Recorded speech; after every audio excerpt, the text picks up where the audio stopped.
This is KFDM Sports Extra with Mike Friedman and Cam Sanderson. Yes, indeed. Hey there, sports fans. This is the KFDM Sports Extra podcast. Yours truly, Mike Friedman here, along with Cam the Kid Sanderson. I'll keep saying that. If you're on YouTube for us, comment, or maybe we'll post this on social media. I know it goes on the KFDM News Facebook and things like that.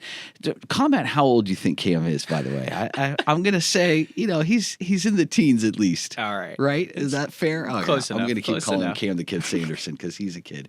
Anyway, all right. Well, we're going to do something a little different starting out with this podcast. We're going to start with Lamar Athletics as, hey, Cam, this is the last month without basketball.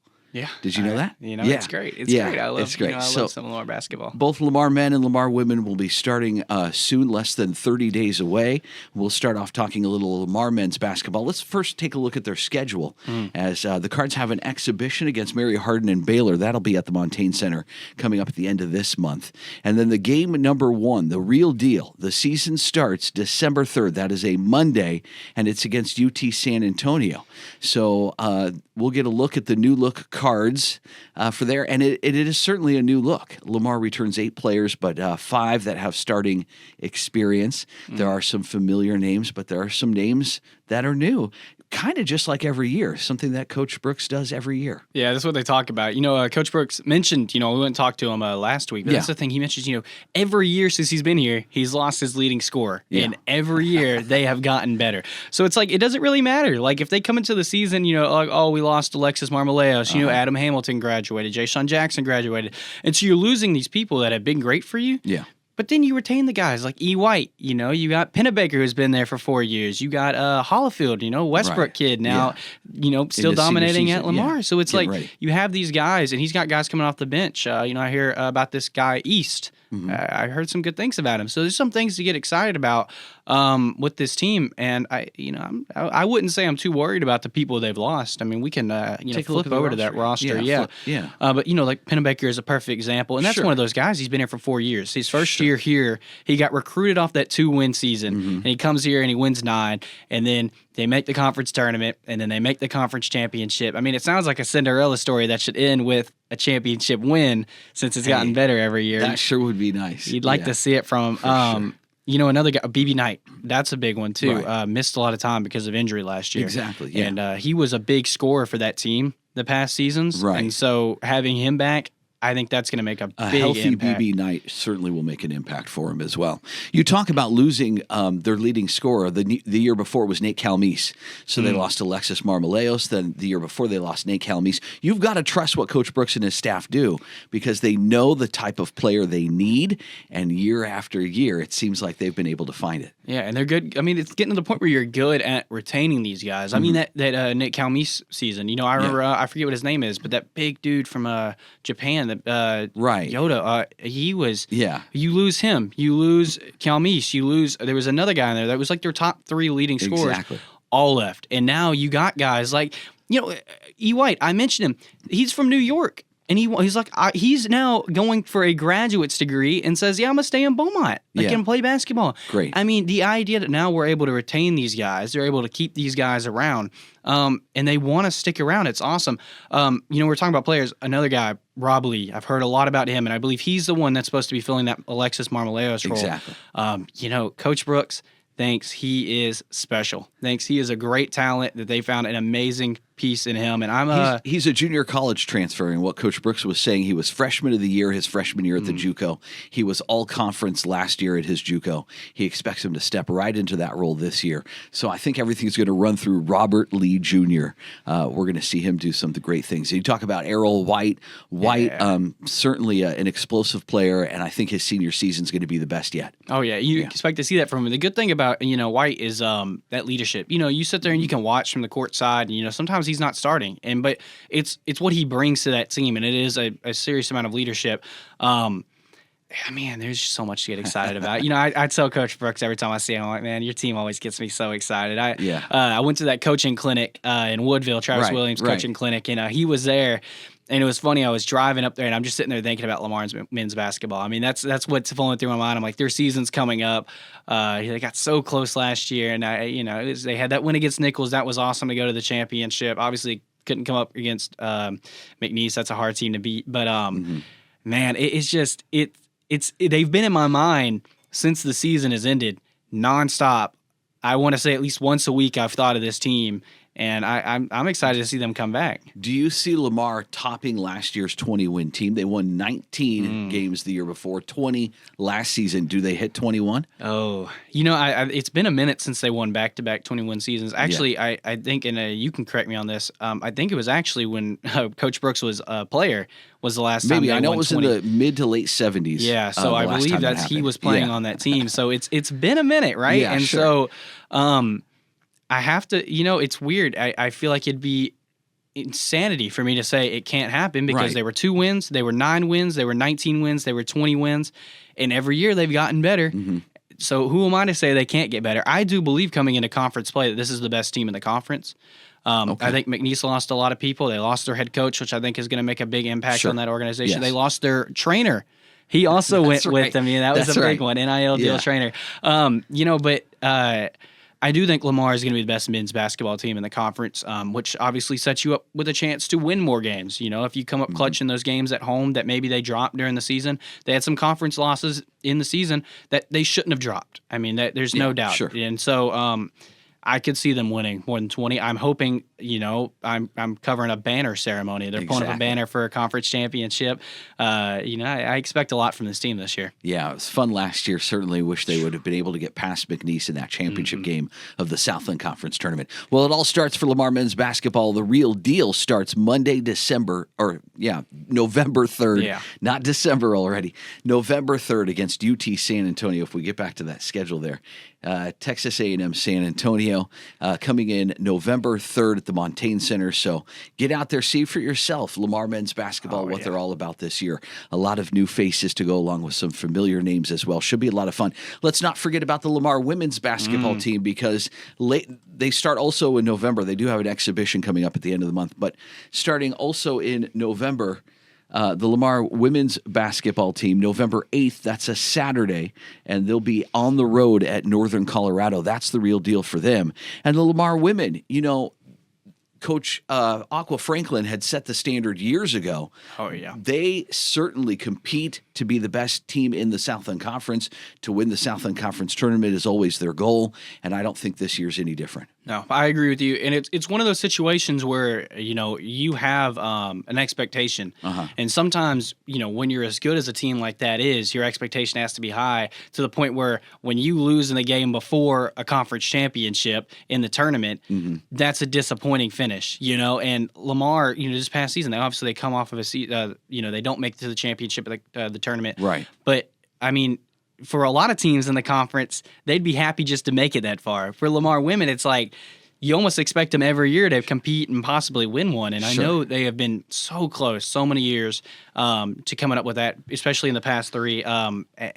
You hope to see that bounce back and not just bounce back from last season, but just get to that championship and then pull it off, win it. I mean, seeing both those basketball programs competing for a championship. Wouldn't that be great? That would be awesome. Yeah, that'd be a great statement. It's tough to think the success they had last year. They were a top 2 seed in the SLC tournament last year. They lost in their opening game. They got a bye and then lost in their opening game. But the Lamar women, the way they ended the season last year is a disappointment. Yeah. And that's not, other programs wish they could get to that point where that's a disappointment where you lose in the semifinals of the Southland Conference postseason tournament. Now, Lamar women, they did lose some players. There's no more Sabria Dean. There's no more Acacia Davis. Those are 2 big names right there. A lot of points. A lot of offensive plays ran through both of those players right there, and they're gone. But I don't expect them to drop off one bit.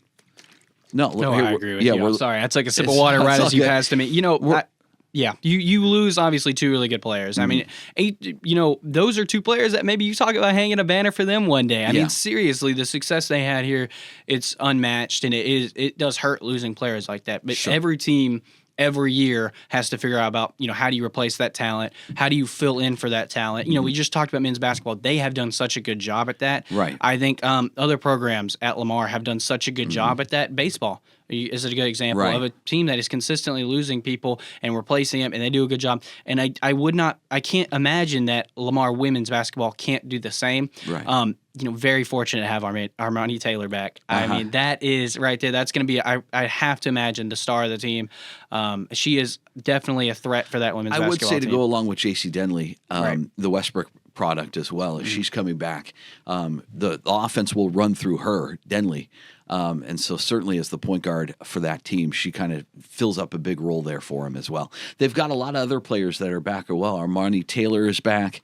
Let's look at the roster here. Talia Hill. They've got a few back. Talia Minor, as you mentioned. They've got a lot of players that are back as well. So. I mean, you can look at last year's roster. I mean, they did lose a lot, and I do remember that. I mean, it was tough seeing all these people as a senior because you're like, you want to obviously see these people never leave. Yeah, I mean, if it was up to me, every single one of them would play every year. Sabria Dean didn't want to leave. She played as long as she possibly could, a 5-year player for Lamar University there. But they did lose Sabria Dean. NJ Weems is gone as well. So BB Galloway is gone, and Acacia Davis as well. So those are some big pieces that they'll look to fill. So it'll be a new look Lamar women's basketball team. Remember, they start on the road, actually. As we looked at their schedule, they're going to be in Colorado, taking on Northern Colorado Saturday, November 8th. So that's game number 1. They do have an exhibition against East Texas Baptist coming up Thursday, the Thursday before Halloween, October 30th, right there, right here at the Montaigne Center at the Natchez Arena, coming up October 30th against East Texas Baptist. So I guess you get a little look at what the new team will be, but their real deal starts November 8th on the road at Colorado. You look down the road here, their next games, their first home game will be November 16th against UT Arlington. So that'll be a good test. It's going to be an interesting one. And hopefully, once again, they can do what they've been doing, which is make a dominant run throughout at least regular season conference play. I think what's going to be one of the big pieces you look at is that McNeese team, who I believe is the one that just got the Southeastern head coach. Right. She was at Southeastern. I can't recall if they beat SFA in the championship or if they didn't, but regardless, a really good head coach that was bringing in recruitment. I think that's going to be a big sign, and it's exciting because I'm all for the battle of the border rivalry, and you see it in some sports. It's not as equal. I would argue maybe football, it's not as equal. I think Lamar can handle them right now. Yeah. But when you see it when it is equal, like this past softball season, Lamar gets a series win against McNeese. That was awesome. You talk about the men's basketball team. Every time McNeese comes to Lamar, it is a fantastic viewing experience. Sure. And so now I feel like you're going to get that chance with women where it's like they're not going to beat them by 30. They can, but they probably won't because that McNeese team I think is going to get stronger. So it makes it more exciting. It can get the students more riled up because it becomes a real rivalry. It's not a rivalry if the other team is getting pummeled every time, and now absolutely. McNeese is going to have this talent that they're bringing in. It gets me excited as a Lamar student, as a Lamar fan, because it's awesome. You love a good rivalry game. I completely agree. It's better when there's parity in the not as much parity in the conference, and there's some good rivalries and some good battles going on there. All right, get as excited as Cam is for Lamar basketball, men's and women's basketball as well. All right, that's our Lamar athletics talk. We'll be back right after this, and we're going to reveal a new high school football top 6. Yeah. You won't want to miss it. Stay close. And now, the Sports Extra Countdown. All right, we're back, sports fans. This is the KFDM Sports Extra podcast. We appreciate you listening wherever you listen to your favorite podcasts or watching on YouTube, news on KFDM. It's click on podcasts and scroll down. You can watch all of our podcasts we've had so far. Hey, this is our 7th one. We're doing a lot, man. And it's staying alive, and hopefully everyone enjoys it, and they keep tuning in. Absolutely. Appreciate everyone listening or watching as well. All right, our new top 6, and I'll go ahead and start with my 6th place team. It didn't change. It's the Hardin Hornets, and here's my commitment to the Hornets this year. They will remain in my top 6 until they lose a game. It's fair. They are undefeated. Yeah. They have not lost. Let me just say, I don't think they're going to lose the rest of the way. I don't think so. They've already beaten Orangefield and East Chambers. Those were their two biggest rivals in that district. I'm going to predict right now an undefeated regular season for the Hardin Hornets. They deserve to be in the top 6. Yeah, that's fair. I don't know if that was a shot, but yeah, I agree with you. Yeah, they do. And they're state ranked now. They are now ranked in the state. Great team. I did not put them in my top 6. I'll be straight up and honest before I even reveal any of them. And that's not a shot at the Hornets. It's just when you do a top 6, you're not doing a top 10. It's very hard, and some teams get left out. I've made my references to Woodville multiple times the past few weeks. I think Woodville could be a top 6 team. They're not. I have plenty of teams that could be in my top 6 that aren't. Yes. Hardin is one of them. Yes. I didn't put Hardin. I do think Hardin is probably the 7. And I texted a few people before I did this to kind of see if I was crazy, but I did not put them in. For me at 6, I actually have Hampshire Finette. They dropped down. Just because they took the week off. You didn't play. You didn't win. And it's not, it's okay. Everybody has a bye week. Some people do things to move up when you're on bye week. And so you unfortunately you fall. So, Hampshire Finette I still think is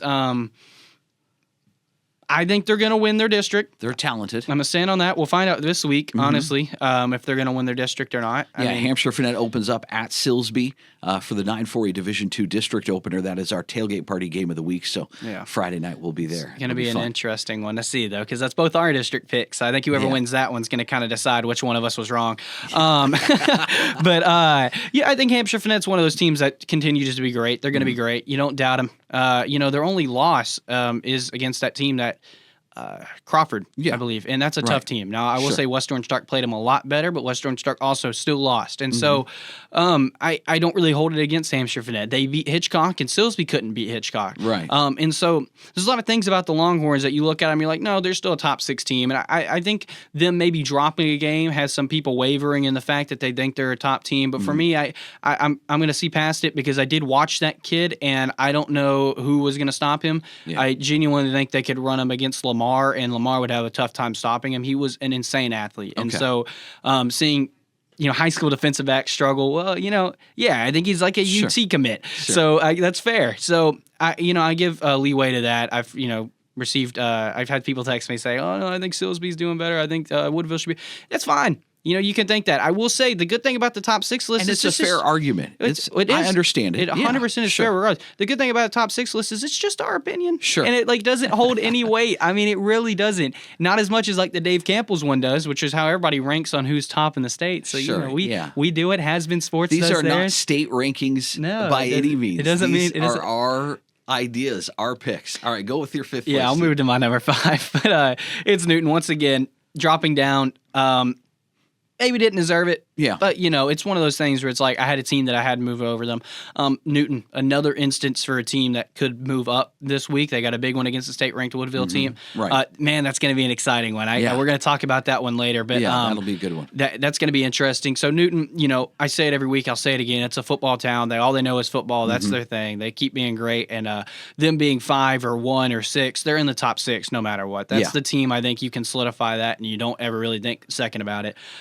So Newton, you move down, but really, you could be anywhere on this list. I'm going to agree with you, and I didn't see your top 6 before I did mine as well. But Newton, they moved down not from what they did. They moved from 4 to 5 for me.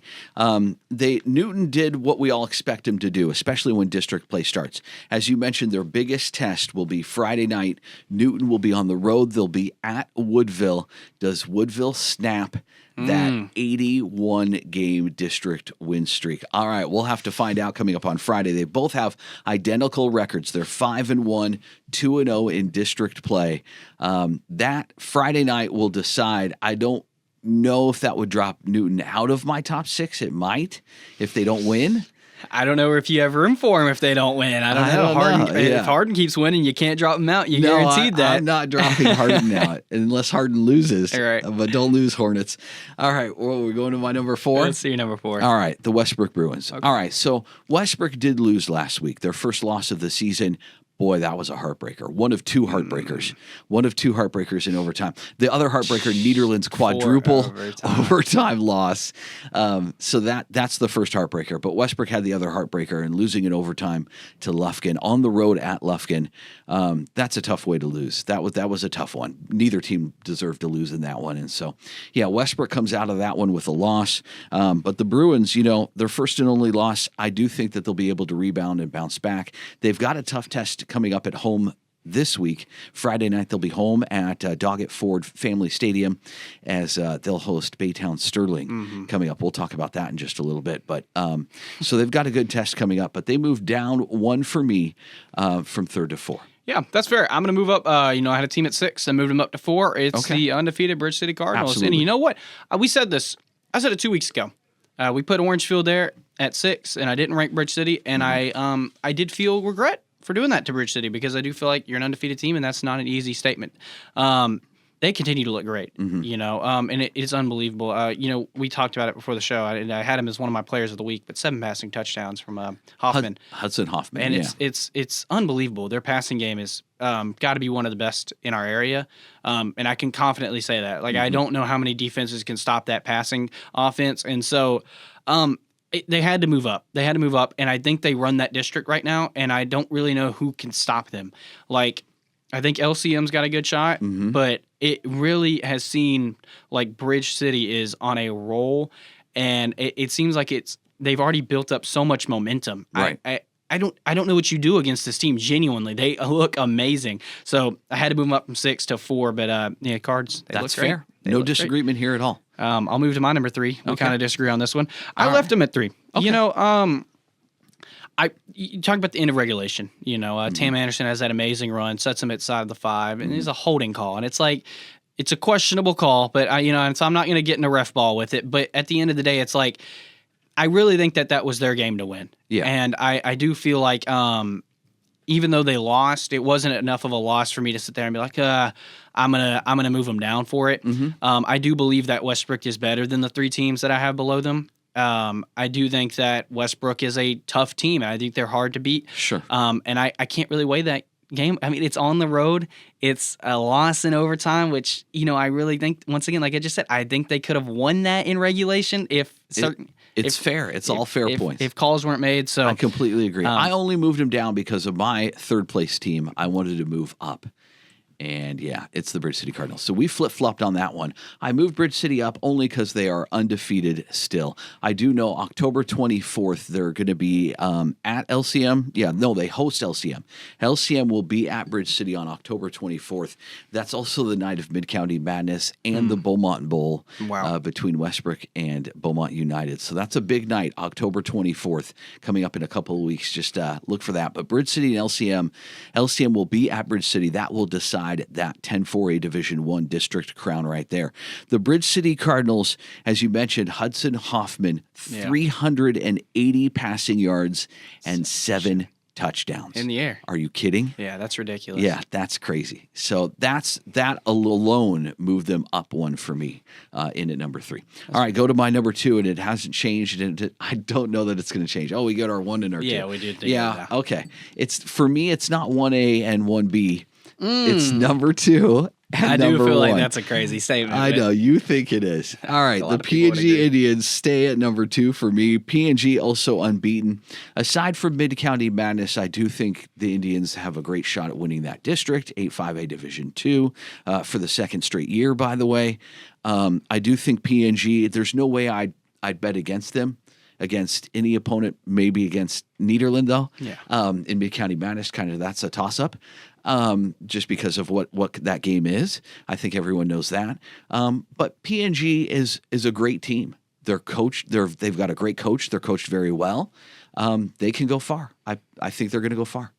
Yeah. All right. Should I talk about Memorial as well? Go ahead. Just go ahead and do it. Yeah. All right. There. So my number 1 for a 5th straight week. 5th straight. I've been in on you guys, the Titans. I've been in on you guys from way early on. Okay. They have not had a bye week. They won't have a bye week until the playoffs.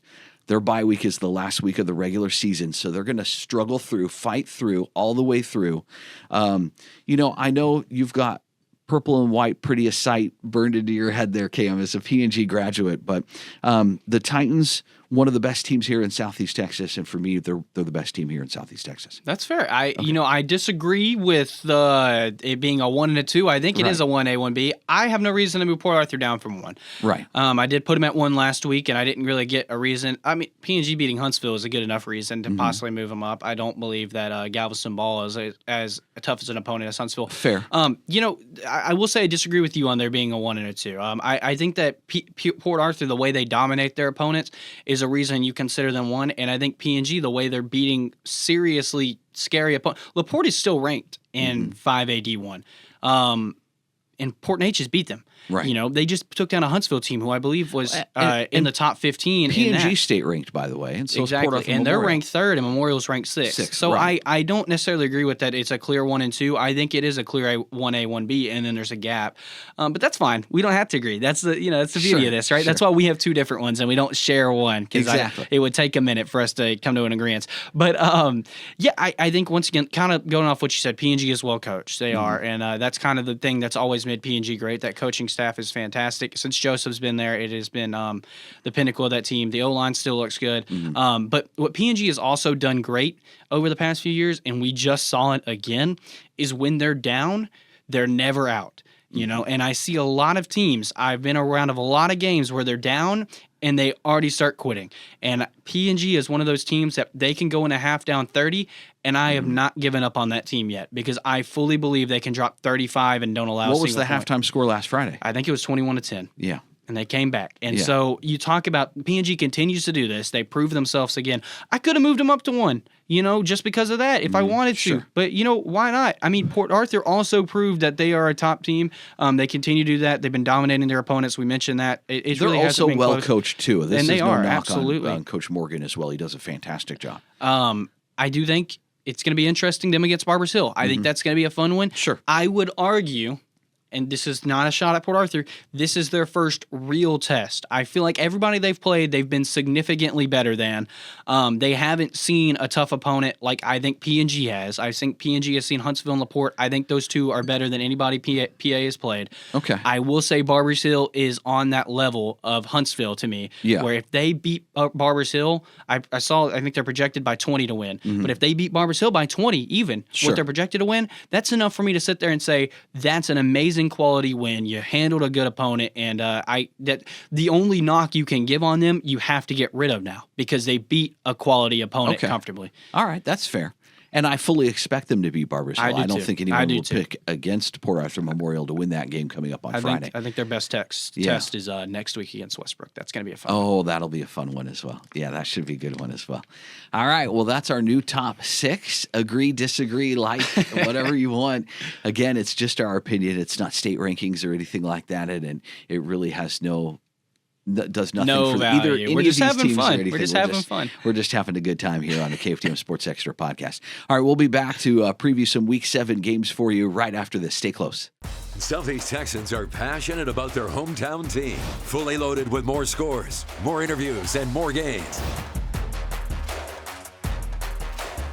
Follow us on Facebook, Insta, X, and KFDM.com. Get the most complete coverage of your favorite Friday night rivalries.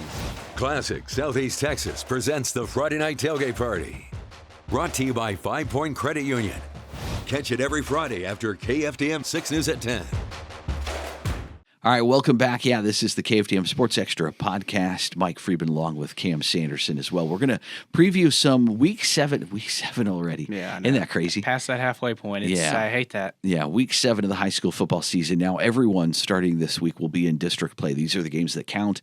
These are the games that get teams into the playoffs, and that's always the goal for any team. Let's start with our game of the week. It's the start of 9-4A Division II play. The defending district champs, Hampshire Finette, will be on the road, and they'll be taking on one of their rivals. I think one of their rivals, Silsbee Tigers. Argue that's probably fair, especially over the past few years. Sure. One of the things to look into that is, you got a sophomore quarterback, and I know he's played some games, but this is your test. Blake, I really think this is like the opening for his career. You've had that game against LCM, Vider, and these are good teams, but it's Silsbee, which is like known around the state for being a good football program, but also a dominant team in that district. That's what's going to be interesting to me, is seeing how he handles that Silsbee team, that Silsbee defense led by Matson Morris, who is an absolute beast at linebacker. Right. I'm interested to see how that one goes. Yeah, now Hampshire Finette's the defending district champs. Right. The year before that, and even the year before that, it was the Silsbee Tigers. Yeah, they won back-to-back, and then Hampshire Finette took that away from them last year. So will Silsbee be able to take it back, or at least get the inside edge to take it back? They still have the rest of their district run to go right there. The fact that it's at home for Silsbee, I think, gives the Tigers a little advantage there, too.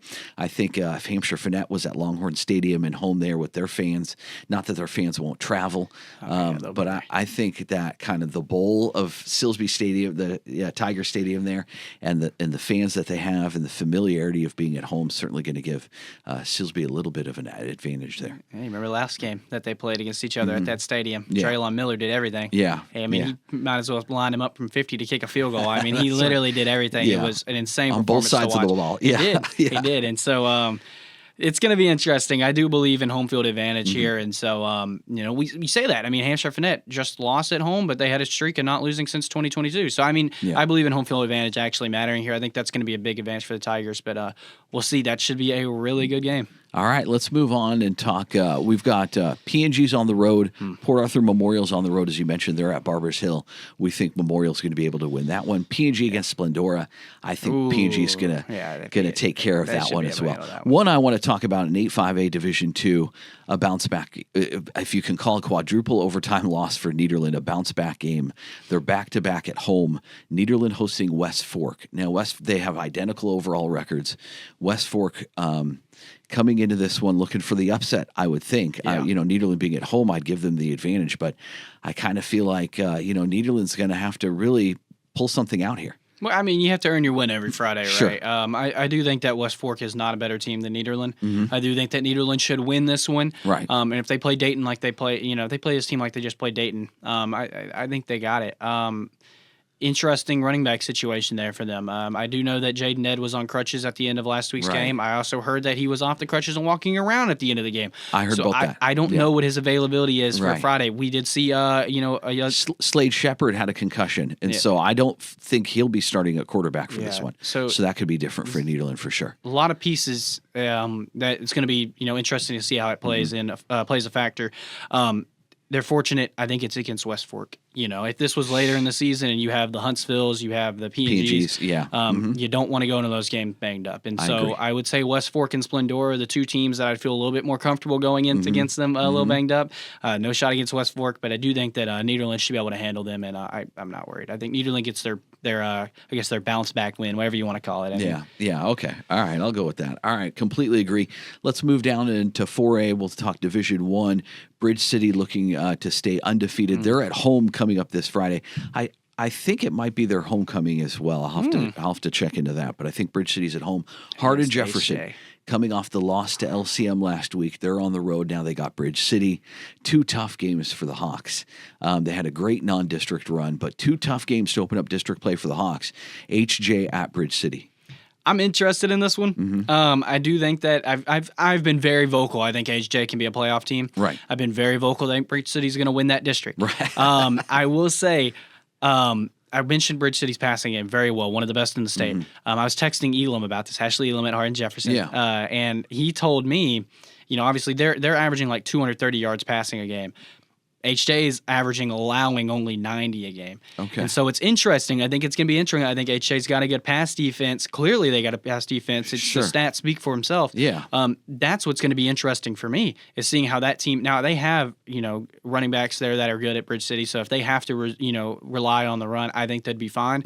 But I think that's going to be a big impact, is can HJ, pass defense stop Bridge City, or can Bridge City, just pass all over them and keep doing what they've been doing? I think that's a big statement for how good of a team Bridge City is based on how well they play HJ. Yeah, absolutely. I think, the talent that Bridge City has might win out in that battle right there. If you're trying to think of their offense going up against their defense, Mungia, I think is so if they have to rely on the run game, I think they're fine. Or Hudson throwing 7 passing touchdowns last week. So I think Bridge City is going to be able to handle that, but hopefully the Hawks give them a challenge, and who knows, maybe HJ will pull off the upset there. Could do it. All right, we'll move on. We'll keep going down.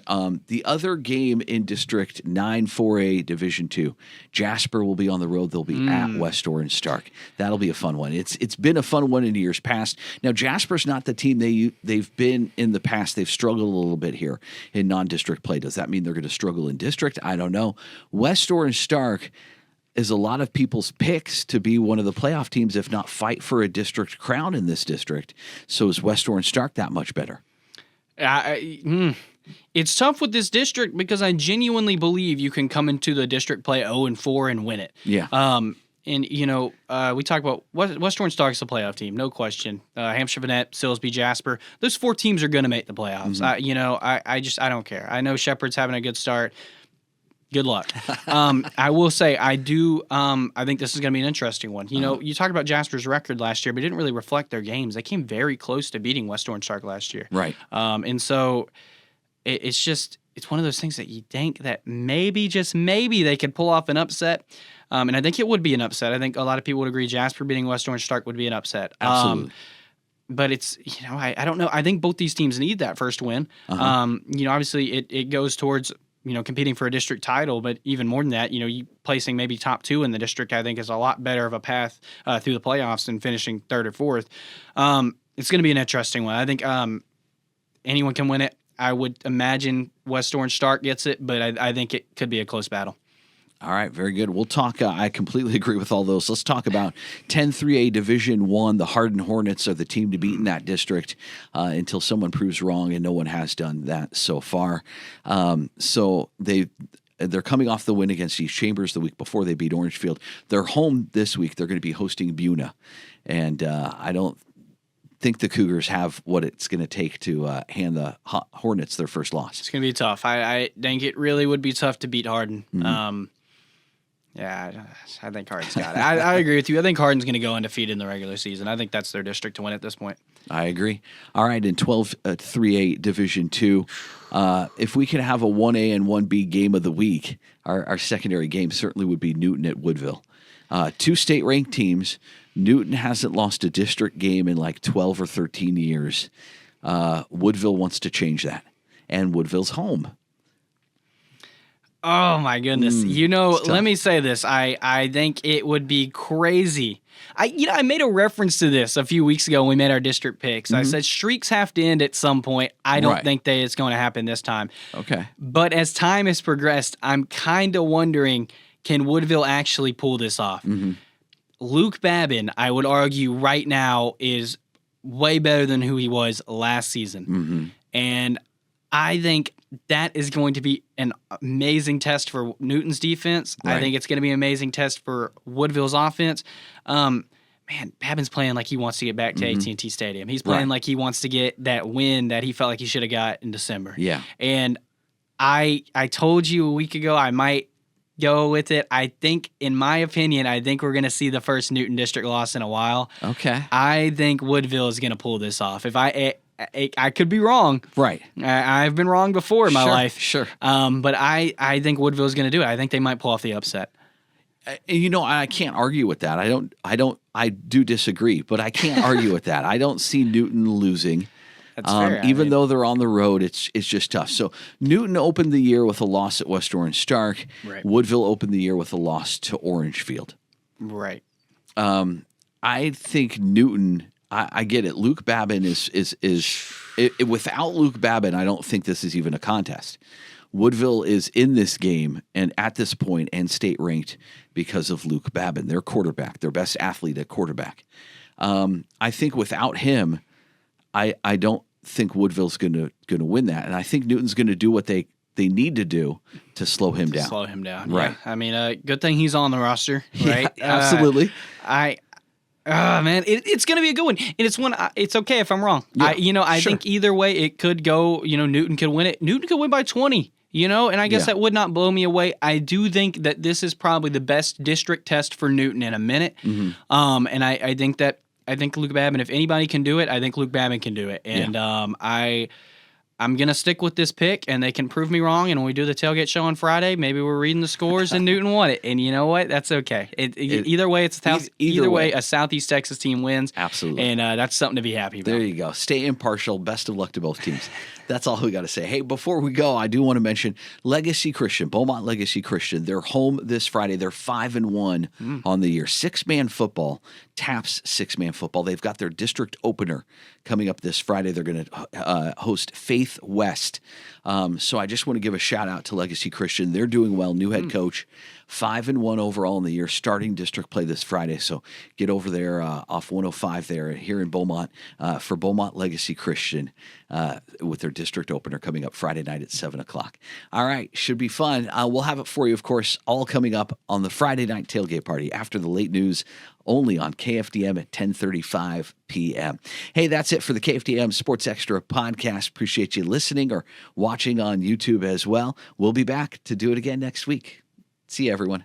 Thanks for watching the KFDM Sports Extra with Mike Friedman and Cam Sanderson.